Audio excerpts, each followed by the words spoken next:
माँ Maithili Records Rampatti singing by Pankaj Pandya.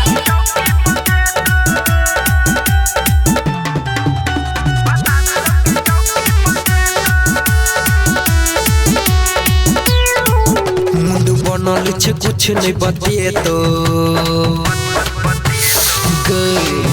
मुंड बनल छे कुछ नहीं बतिए तो हतार लगी चौकी पदे तो हतार लगी चौकी पदे तो हतार लगी चौकी पदे तो हतार लगी चौकी पदे तो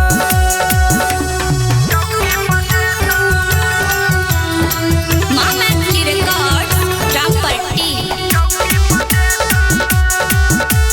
सिंगिंग बाय पंकज पांड्या।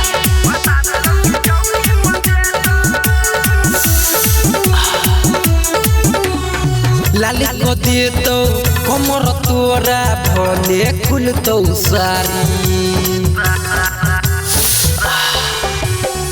लाली को दे तो कमर तोरा भले खुल तो सारी गे गे गे गे छोड़ तो नहीं आए बिना रगड़ने पीने छौको तारी होठ लाली एक पूरा चट खेतो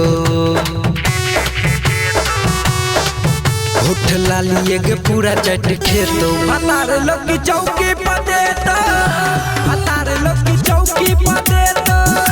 हतार लगी चौकी पदे तो हतार लगी चौकी पदे तो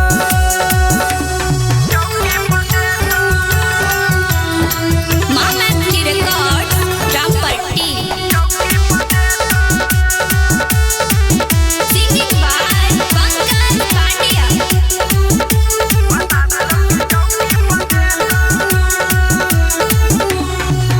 के गोविंद के करू पाई माली देखई में छाटा ये सकाई के भी गोविंद के करू पाई माली देखई में छाटा ये सकाई टेस्ट करबो उमरी थक कुल पीछे की छे मलाई कबो आगे कबो पीछे गे घूमे तो कबो आगे कबो पीछे के घूमे तो हतार लगी चौकी पदे तो हतार लगी चौकी पदे